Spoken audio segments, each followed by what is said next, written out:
Hello everyone, welcome to Explore and Traverse. My name is Mike, I'm your host for today. Before we get started, if you get any value from this content, please hit that subscribe button, hit that like button. I'm a middle child, I need affirmation, I live off of it, I really appreciate it.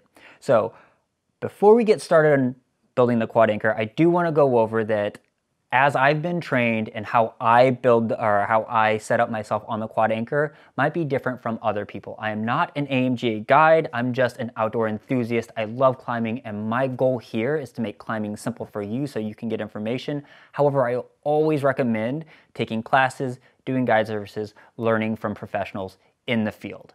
But right now, I'm just gonna give you information on how I set up my quad anchor and how I utilize it in the field. Sometimes you'll come across a manky rusted bolt and you'll find another one off to the side. Sometimes you'll have a good hold or a bad hold.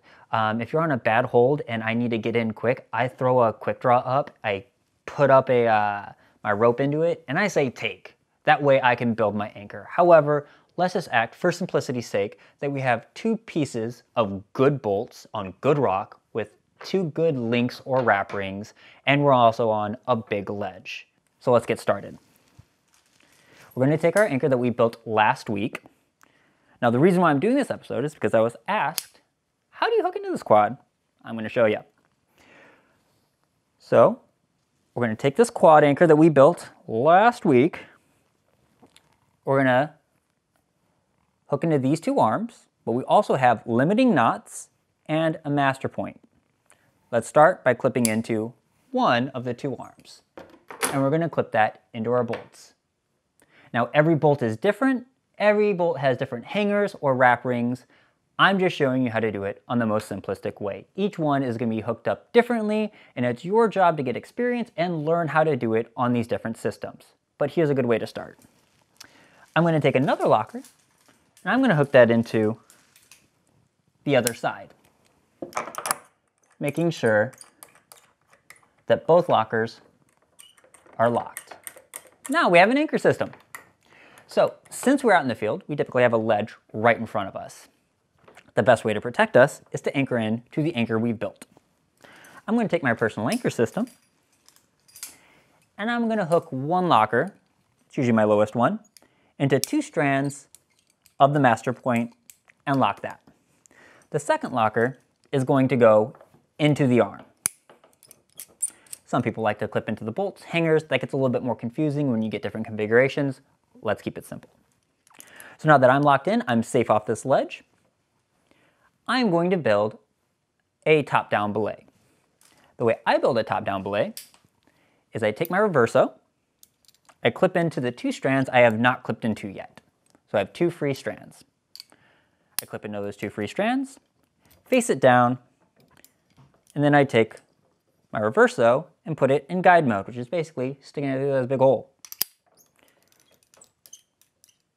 I lock it down. I'm going to take another locker, and I'm going to hook that into the wire. I'm going to pull up the rope until I get to the next climber that's below me. They're going to let me know I got to them. Then I'm going to stick it through my reverso, making sure that the climber strand, which is this one here, is going to be on top. Clip that in. Make sure you get the wire and the rope. And before I get started with any commands, I'm going to check that everything's locked. Safety first. So now that I have the climber down there, I'm going to do a quick check to make sure that if he falls, it's going nowhere. Never take your hand off this strand, but make sure that it will hold and lock that climber if they fall. Looks like I'm good to go.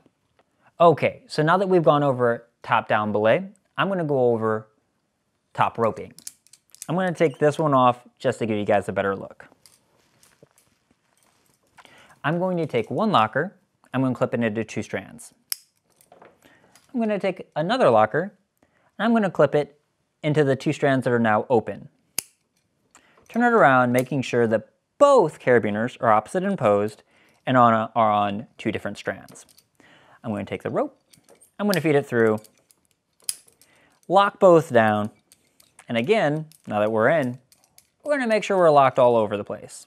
One here, I'm locked, that's locked, That's locked. Now we have two choices. We either walk off the cliff after or before throwing both strands over so that the climbers down there and myself can belay and climb, or I'm going to allow the climber below, or the belayer that has just belayed me up here, to lower me by saying take and having them lower. Okay, now that we have our quad built and we've gone over top belay and top rope, let's go over some of the nuances of the quad. So I talked about clipping into 2. The reason why we clip into 2 and not 4 is because if this were to blow, say the bolt, the anchor, the chain, the arms, you hit the ground. That's why we always clip into 2. Well, why not 3? Isn't 3 stronger? 3 is stronger. However, the issue is if this breaks again, all of our weight is now on 1 strand. We really want to have at least 2. So another nuance is how to hook into the arm. I'm always going to go inside the loop, not between them, making sure that this whole loop is one closed system and I'm in there. The reason why I don't go between the arms, like such, is if I were to happen to cross-load this locking carabiner and it were to break and fail, I'm off. Always go within the 2 loops here as the other locker did to go up there. Now, when I'm building my quads, I like to use cordelette. It's more durable, it's got a strong sheath on the outside, it's pretty weather resistant and really strong. However, a lot of people are starting to build their quads with slings.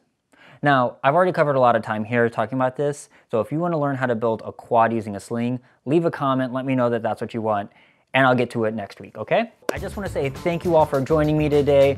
Like I said, hit that subscribe button, middle child syndrome, and just like, comment, let me know if you have another episode or you have any improvements or things to add to this. I love discussion, I love conversation. Please add to this page, add to this group. Let's build a community. Thank you, everybody.